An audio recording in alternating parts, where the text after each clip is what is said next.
Alors, dans la mesure où tu as un patient dont tu as objectivé une atteinte anémique et une atteinte diabétique, la première intention, le traitement de première intention est d'administrer au patient de la metformine.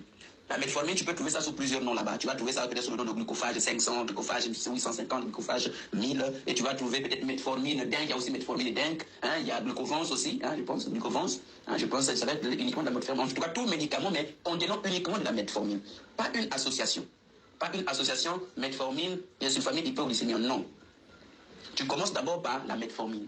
Et de préférence, tu procèdes à des doses beaucoup plus faibles. C'est-à-dire que tu commences avec un traitement de metformine 500 et tu suis l'évolution de ton patient. On commence à évoluer avec ce médicament. Et si le médicament, si la metformine 500 ne donne pas de résultats escomptés, ne normalise pas la glycémie, eh bien là, tu donnes la metformine 850.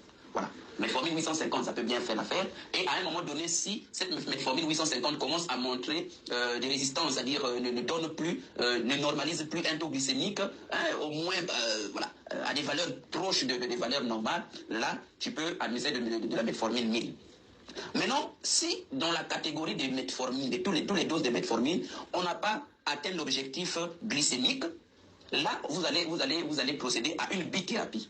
La bithérapie vient seulement lorsque le traitement à la metformine a échoué. C'est-à-dire, même pas a échoué, mais ne nous a pas permis d'atteindre des limites glycémiques vraiment, voilà, des limites glycémiques à peu près acceptables. C'est-à-dire, si on peut peut-être même tourner autour de 120, vous voyez un peu, non? Ou peut-être, pourquoi pas, comme des 110, 115, hein? La personne avait peut-être des taux élevés, mais vous arrivez à normaliser ça autour de peut-être 100, 110, vous voyez un peu 115, ça c'est un peu proche de la normale.